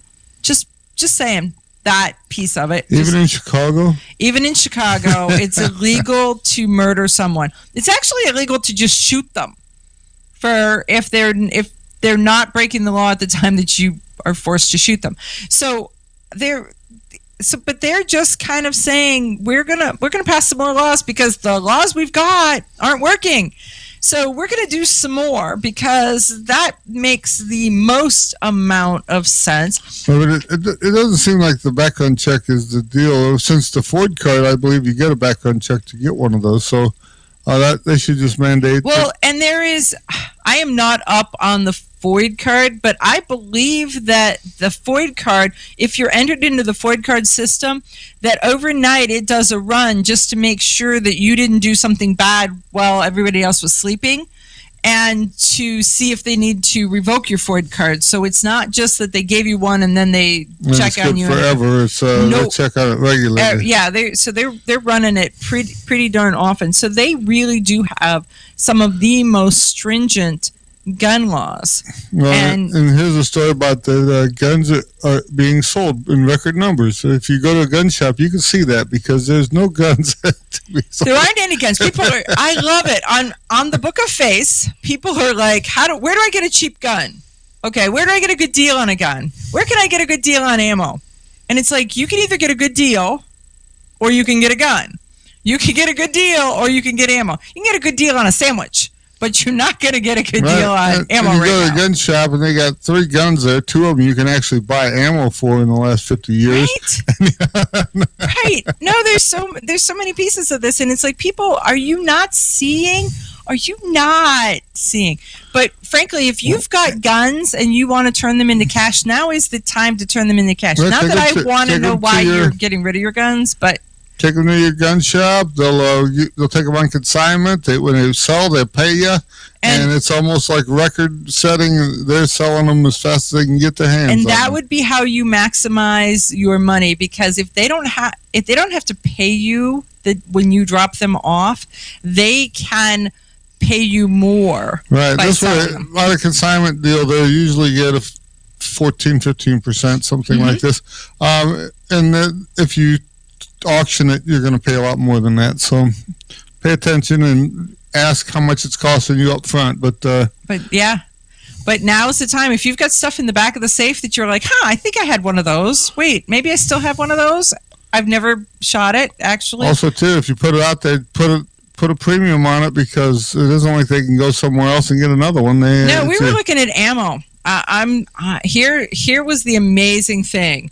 So I have not bought 380 ammo for a while. So because I've been blessed to have a supply, and ammo is going for between 90 cents and $1 a round for 380 ammo. Makes you not want to practice, and that's a sad state of affairs, because we need to be shooting, we need to be practicing, we need to be exercising our Second Amendment muscles so that we know how our gun shoots, where it shoots. You get yourself a muzzle loader, that way you can still shoot on the all week, of that during the week or whatever. So all of that. But I was shocked by that. The other day I got an email from somebody who said that they would sell me 9mm, and they would be 57 cents a round. But I had to buy them. That was a long time ago, because the last they sent me was 89 cents a round. And you had to buy 50,000 rounds at a time. That was where I was. So you're paying 90 cents a piece for them, and you got to buy 50,000 of them at a minimum to get that. Okay, I was already in shock. Price. I was already in shock when I didn't have $27,000 spare laying around just to be able to buy some ammo for me and my friends. But when it went up to even more. So the prices are moving, folks, and they're moving fast. They are moving extremely fast. Hey, when we come back, we are going to have Willis Lee with us. And Willis Lee is the second vice president of the NRA. And the NRA rolled out a press release Friday. They rolled out a press release on Friday with some news, and the news, depending on which news source you got it from, one of them said, woohoo, the NRA is leaving New York and going to Texas. The other one is like, woohoo, the NRA is declaring bankruptcy. Both of them were extremely gleeful from two different directions. But Willis is coming on, and he's going to help explain what this really means, what the impact is, what does it mean to you as an NRA member or as somebody who's thinking about joining the NRA. When we come back, we'll have more.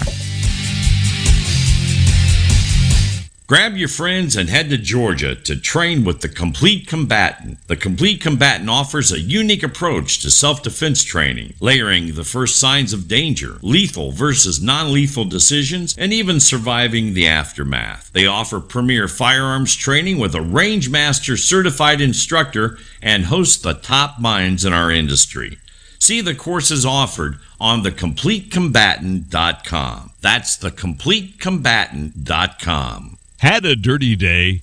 Grunt Goat Tactical Soaps, made from fresh goat's milk and organic oils that detoxify, clean, and restore moisture to skin, will get you ready for your next adventure. These unique soaps are handcrafted in the Blue Ridge Mountains and shipped to anywhere in the U.S. Visit SillyBillyGoatFarm.com for their full line of Grunt Goat Tactical Soaps. That's SillyBillyGoatFarm.com. Okay, you ask yourself, who is this Realize Firearms Awareness Coalition, and what do they do? Realize Firearms Awareness Coalition is a not-for-profit group based in Portage County, registered as a 501c3, and organized to educate about the historical intent of the Second Amendment to the Constitution of the United States of America. to share knowledge, to enable citizens to accurately relate and defend aspects of the U.S. Constitution, to enhance public awareness and support for responsible gun ownership, and to emphasize firearms education for women who facilitate the transmittal of constitutional awareness and gun ownership to succeeding generations. How do they intend to do that? By talking to you all and having you talk back, by hosting educational summits and events. So tune in, listen, and participate. RealizeFAC.com. Ladies, ever wish you could find a brand that understood the difference between feminine and functional? A brand that didn't make you choose between looking good and looking tough. Check out offhandgear.com, a brand designed by a gun girl / mom that closed the gap to give you feminine, durable, functional gear. Offhandgear.com, the brand that gets you. We all know rust is bad. To help keep rust from forming on your firearms, tools, and other ferrous-based items, you want to have Rust is Bad in your gun-safe toolbox and anywhere you want to be rust-free. Rust is Bad bolsters and G-strings deposit small, safe particles that coat your rust-vulnerable items. Save your valuable items with Rust is Bad. Go to www.eyeonthetargetradio.com and follow the link for more information. That's www.eyeonthetargetradio.com for Rust is Bad. Your front door, your car, your gun.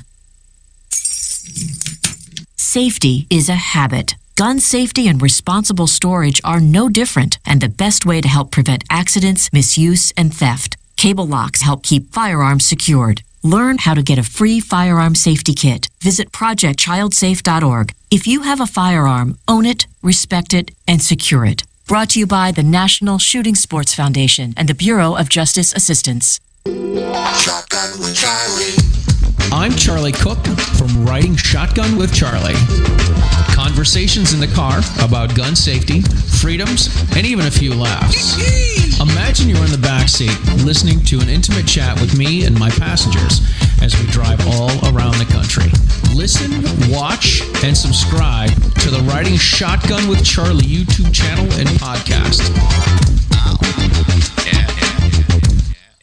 This is Dan Perkins with your songs and stories for soldiers, Veterans Tip of the Day. If you're a veteran with a disability, are you interested in a program that could give you a free home? Homes for Our Troops is a privately funded 501c3 nonprofit organization that builds and donates specially adapted custom homes nationwide for severely injured post 9/11 veterans to enable them to rebuild their lives. These homes restore some of the freedom and independence our veterans sacrificed while defending our country and enable them to focus on their family and recovery. Since its inception in 2004, nearly 90 cents of every dollar has gone directly to the program to serve veterans. HFOT builds these homes where the veterans choose to live and continues its relationship with the veterans after the home delivery to assist them in rebuilding their lives. For more information, go to their website, www.hfotusa.org, and see if you can qualify for the home of your dreams. This has been your Songs and Stories for Soldiers, Veterans Tip of the Day.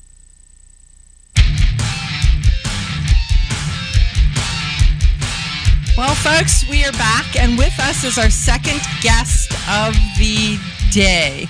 And you've heard that the NRA rolled out a press release on Friday, and the press release says that the NRA leaves New York to reincorporate in Texas, and it announces its new strategic plan. And what was really funny was I was looking for information all over on the internet, and depending on whether the news reporter was to the left or to the right on the Second Amendment, it was, woohoo, the NRA is going bankrupt, to, woohoo, the NRA is headed to Texas.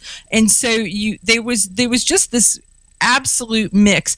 And so because there's so much misinformation out there, we decided to reach out directly and ask the NRA to come on, send a spokesman, and talk to us about what this really means. So we've got Willis Lee, the second vice president on the NRA board of directors, and so he is joining us. Willis, thanks for joining us on Eye on the Target Radio. Hey, Amanda, Rob, come on, not just the second vice president, but a friend of the show. I've loved being on you guys before and love being back with you.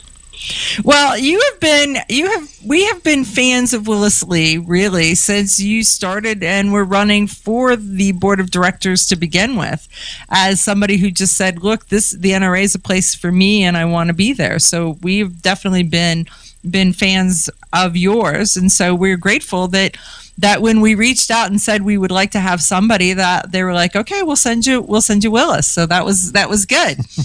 Well, Amanda, I only do the big ones, the really big ones, and that's why I'm here. Hey, okay. Rob, I have a note. I actually have a friend who went to a firearms store and looked on the shelf, one box of ammo, and so he decided that he'd get that box, and then he said, so what kind of gun you have here that shoots at? And bought the firearm to go with it. And that's all the only way he could have a firearm for his personal self-defense. It is so true right now. It is amazing. I think that Rob's statement is going to be a T-shirt. It says, Dear Diary, day 75, no ammo. Right? Yep. So that's it. So tell us what's happening, and what does this press release really mean? This is exciting, and is the most exciting thing I've been involved with since I've known about the NRA or been with the NRA, and certainly as an officer. On Friday, the NRA announced a restructuring plan, and we're calling it Project Freedom, and it positions our association for the future because of the absolute tyranny and corrupt politicians in New York. We decided we're going to dump New York, and our intention is to reincorporate in Texas. And you're right, Amanda. We've seen all sorts of tweets and Facebook, but both our audience will understand. Dinesh D'Souza and Ryan Fournier picked up on it very quickly. It was a strategic, wise move to be able to get out of New York and maintain our fight for freedom and for the Second Amendment. I think it's a good move. I mean, even some people that I'm not sure you think are friends of the NRA, and I think are sort of somewhat NRA neutral, but a little hard on you, are like, okay, about time. This is a good move. So when you get the about time, it was like, well, that was a compliment. So, we're pleased, and I understand what you mean. There are a lot of, and we love them, great Second Amendment supporters who don't necessarily like what the NRA does. But let me tell you, and I see that a lot. Like, why didn't you do this before? And it's about time. We love our history with New York. The people in New York are great, mostly outside of the city, but the political situation has gotten so toxic there, we had to move. But, and folks, if you're not a lawyer or not involved in nonprofits, you wouldn't necessarily know this. A nonprofit can't leave a state, virtually any state, without that state giving permission. So it's not like we could have just up last year, 2 years, 5 years ago and said, okay, we're leaving New York. You still had to go through the whole process and get the permission of a tyrannical attorney general in New York. And they're not going to grant you the permission. So you guys strategically figured out a second way to do this, correct? Well, it came down to the point that now we are in compliance. Probably the only organization in New York that is a nonprofit that is in compliance with the nonprofit laws because they're so complicated. And we spent 1.5 years getting that way. And we believe that we probably still wouldn't get a fair shake, and she would still shut us down. So it was time to leave. Mm-hmm. Okay, that's that. So there is speculation, and it is wild speculation that is all over the place. But one of the ones that we heard that was like, ooh, was that if you're moving, are you actually moving, or are you disbanding and reincorporating? Well, it's interesting because there is a lot of confusion with that. We incorporated in the state of New York 150 years ago. And believe it or not, the state of New York was very gun-friendly then. Since then, obviously, things have changed. Our headquarters now moved out of Washington, D.C., physically into Northern Virginia. And the state of incorporation never changed. Well, with this change, we are reincorporating in Texas. Your follow-on question is, are we going to physically move? I can give you a very definitive, it's possible. It's possible. We formed a special committee. We're taking a look at it. And I'll tell you, there were last month 17 states attorneys general who bashed on the New York Attorney General as this far overreach of her powers, trying to shut down the nonprofit just for political revenge. And they each invited us to come to their state. So we're not going to not look at that. We are looking at that. And there's a lot of states out there that would love us to come there physically, move our headquarters, and some in particular that we're actually in discussions with. Because that would make sense. I mean, but because Virginia is also an ever-shifting, ever-changing kind of thing. But the NRA is to Ohio, we could use a job. There you go. Okay, there you go. There you go. That's 18 now. Now, there you go. Add another one. I'm not sure that Ohio is the friendliest to them, even though we're there. I could work in the range or the museum, either one. You could be multifaceted. Is that what you're saying? Yeah, it may be easier for you to move than for them to come here. Just saying. So the NRA is complex in its structure. So they have not only the not-for-profit, but then they have the ILA. And so they've got a couple different sections.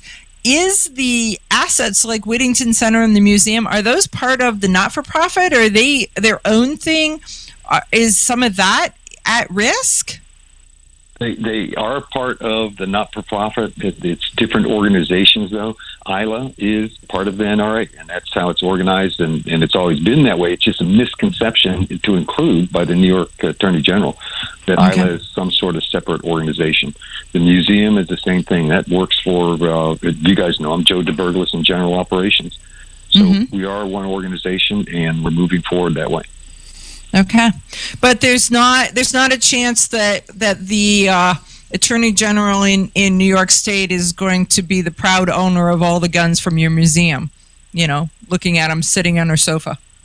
No, absolutely not. But will I guess a follow-on question would be, will she try, or will she try something else?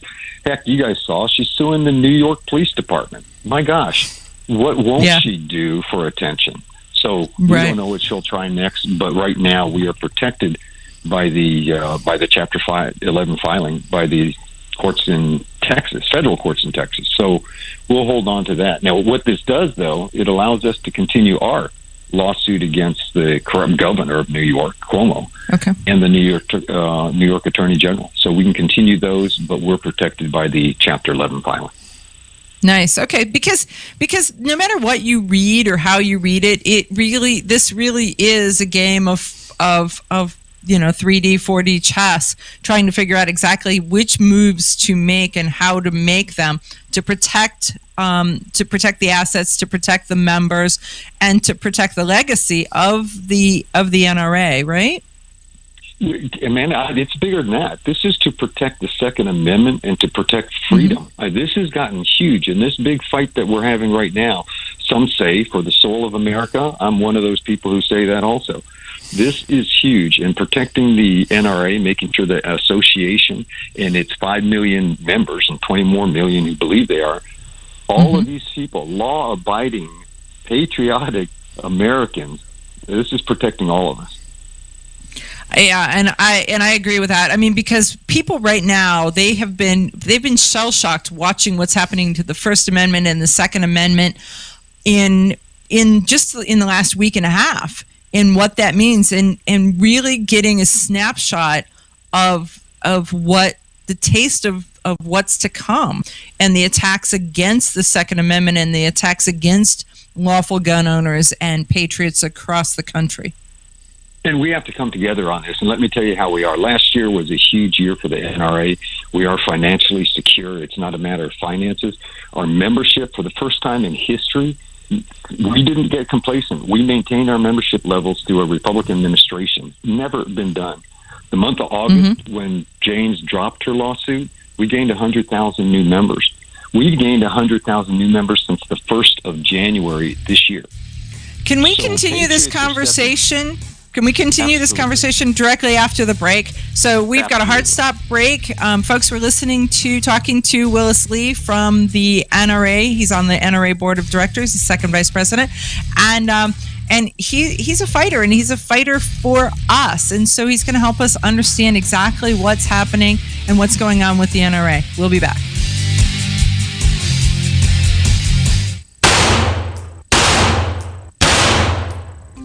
Hi, I'm Janelle Westrom, owner of Davenport Guns and Davenport Shooting Club.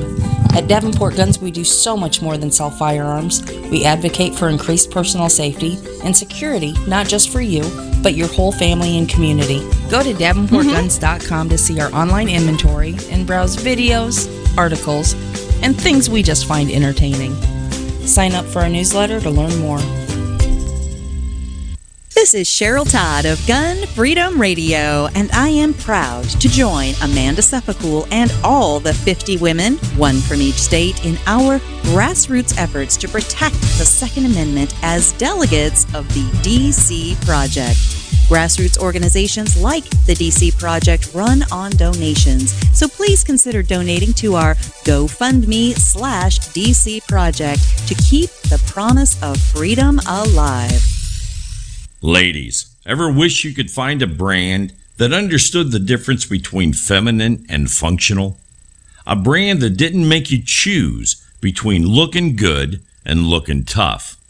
Check out offhandgear.com, a brand designed by a gun girl/mom that closed the gap to give you feminine, durable, functional gear. Offhandgear.com, the brand that gets you. We all know rust is bad. To help keep rust from forming on your firearms, tools, and other ferrous-based items, you want to have Rust is Bad in your gun-safe toolbox and anywhere you want to be rust-free. Rust is Bad bolsters and G-strings deposit small, safe particles that coat your rust-vulnerable items. Save your valuable items with Rust is Bad. Go to www.eyeonthetargetradio.com and follow the link for more information. That's www.eyeonthetargetradio.com for Rust is Bad. Okay, you ask yourself, who is this Realize Firearms Awareness Coalition, and what do they do?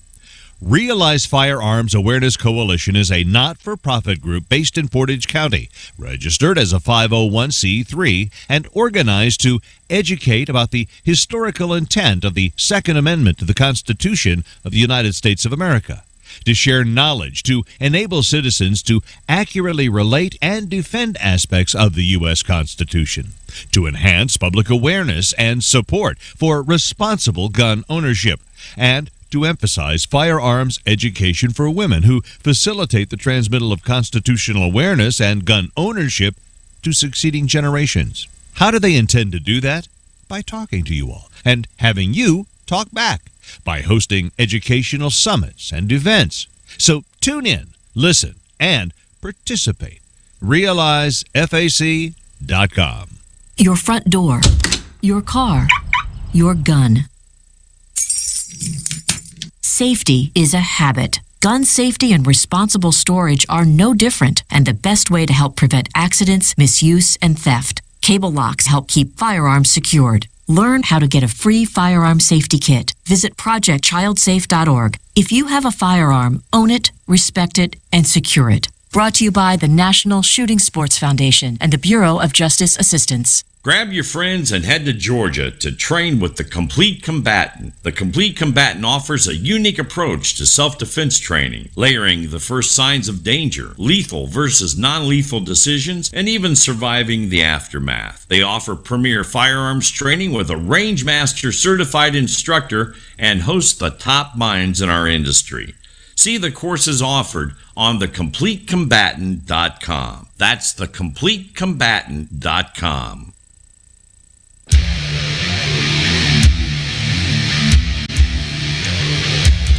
Okay, so we are back. I have to say that both Rob and I are NRA Life members, and we have been for a while. Rob, you bought your Life membership. Oh, years ago. I have my number is letters and numbers mixed together instead of a... It was really pretty funny. He bought it long enough ago that when he went to one of the NRA annual meetings and they said, "What's your NRA number?" and he started to roll off, it was CLK. And somebody said, "That's not a number." And somebody else said, "Oh, yeah, that's a number. That's just a really old number." And so they had to give him a new number that's actually a number, not a letter number, because the system no longer accepted the letter numbers. But so that's how long, well, he's been involved in the NRA. And I was one of those fly by his coattails for years until finally I bought my NRA Life membership. And so I think I've been a Life member for, 16, 18 years, somewhere right in there. So we're talking to Willis Lee from the NRA, and he's talking about the news of, because you guys have all heard that New York State was taking on the NRA and saying, we're going to pull your 501c3 status. We're going to shut you down. We're going to take all your assets. We are going to crush the NRA. That was their purpose, because then that could give them bragging rights. And so the NRA was in the fight of their life. And a lot of people, I don't think, saw it or heard it or understood what that was. They just watched the Second Amendment groups kind of fighting amongst themselves. But the NRA was really in this big wrestling match.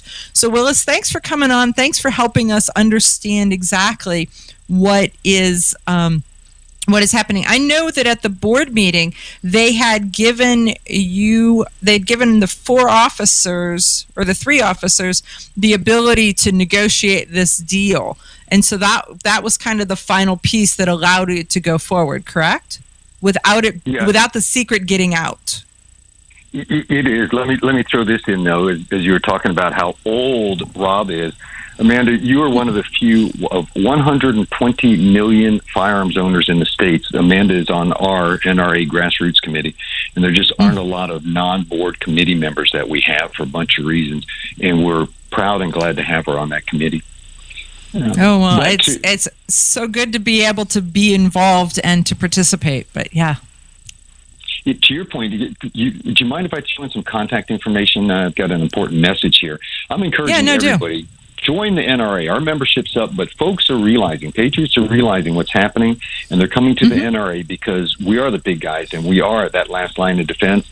But I also encourage all of your listeners to participate and contribute to your local firearms organizations, whatever association that is, and other nationals.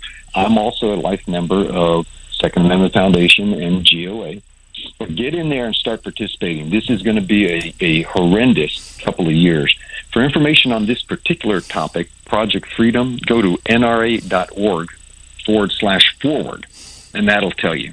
But our nra.org site, sign up for email alerts. And I'll tell you, with all your organizations, with what we're seeing with conservatives and in particular Second Amendment groups being censored on all these platforms, give your organization a way they can reach you. So get in there, sign up for email alerts. Let them, in this case, have your email so they can reach you, because we don't know what's going to happen going forward.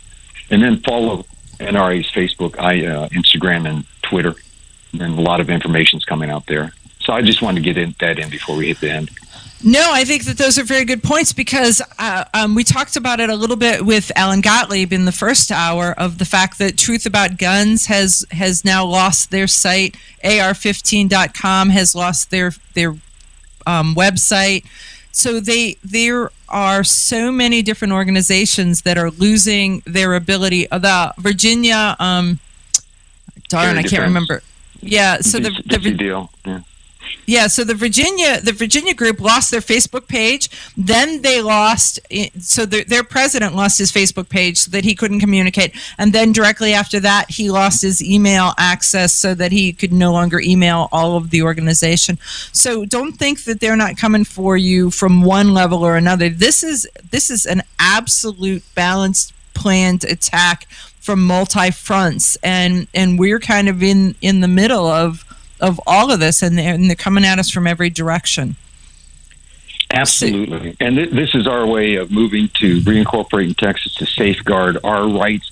The NRA has the absolute best in business education, training, and safety programs for firearms. None of that is going to change, nor will our Second Amendment advocacy. But here's one, Amanda, that your listeners in particular, I think, are going to love, and they need to know. This was a bold and risky and wise decision by Wayne LaPierre, and we stand behind Wayne LaPierre. He's led this fight for freedom. He's been doing it for 40 years, and as much as we know, President Trump's been maligned for the last 5 years, terribly so, professionally, personally. Wayne's been leading the NRA for 25 years, and he's been going through this all along. He's got my full support in executing this plan. When I heard the plan, it was like, if they could pull this off, this is brilliant. It is absolutely brilliant to be able to pull pull it and get to Texas. I think the statement was, I wasn't born in Texas, but I got here as soon as I could. I think I heard that somewhere just recently. Yeah, well, I posted that, and I saw a couple of people posting David Crockett's quote, but some of the best feedback we've gotten is from Governor Abbott himself in Texas, welcoming us to Texas. So we are pleased to be reincorporating in Texas. We're looking forward to our 150 years, which we'll celebrate in Houston at the annual meeting in September. But I'm spending this whole year celebrating the next 150 years of defending freedom at the NRA. I'm telling you, I'm so excited about the NRA's annual meeting because it'll have been so long since I've seen any of my gun friends because of all of the different COVID lockdowns that have just happened all over the place. So we've gotten someone who's texted us some questions, and they want to ask us, are you sure that the museum is safe and that it's not moving right now, and that she's not going to get her grimy little paws on anything in it? Well, you guys interview some politicians, you never get a straight answer. I'm not a politician, so the answer is yes, yes, yes. Okay. Her grimy little paws, those mitts have to stay off our stuff. Okay. That was it. They were very concerned about that because the NRA Museum is a point of pride of so many of the NRA members. And so there is that piece. I personally have never been to the Whittington Center, but it's on my bucket list as soon as I get rid of this pesky full-time job that keeps me tied to not being able to have all the adventures that I really want to have.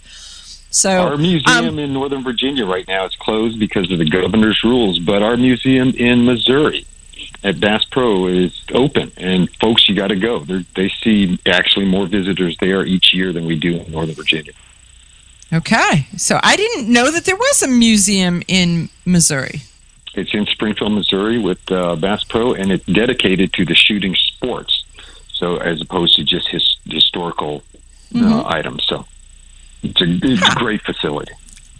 Okay, well, we've learned. Well, maybe I've been the only one who's learned something new, but I appreciate that. So Willis, I want to say thank you very much for coming on. We started our show with a little bonus section saying if you don't belong to the Second Amendment, if you do not belong to the NRA, if you do not belong to the Second Amendment Foundation, you are missing the boat. Because when everybody says, well, the NRA did this and we're going to take the NRA down and we're going to take the NRA on, the reason that they're taking those shots at the NRA is you are the biggest organization. We are the biggest organization defending gun rights, and they think that they've got us on the ropes, and we cannot allow that. And membership and that membership growth is the absolute critical point. So once again, give us the website. NRA.org/forward to hear about this issue, and NRA.org for all other NRA programs. Okay, well, Willis Lee, thank you very much for joining us. We really appreciate it. So folks, we're going to end with this. Please consider joining the NRA. Please, I feel like we're on NPR and one of those with we've got 30 seconds left to meet the goal, but this really is. I have never seen an attack like we've gotten on the First and the Second Amendment that's happened in the last week. So pay attention, folks. Pay attention. So we'll see you next week. Okay, you ask yourself, who is this Realize Firearms Awareness Coalition, and what do they do? Realize Firearms Awareness Coalition is a not-for-profit group based in Portage County, registered as a 501c3, and organized to educate about the historical intent of the Second Amendment to the Constitution of the United States of America, to share knowledge, to enable citizens to accurately relate and defend aspects of the U.S. Constitution, to enhance public awareness and support for responsible gun ownership, and to emphasize firearms education for women who facilitate the transmittal of constitutional awareness and gun ownership to succeeding generations. How do they intend to do that? By talking to you all and having you talk back, by hosting educational summits and events. So tune in, listen, and participate. RealizeFAC.com.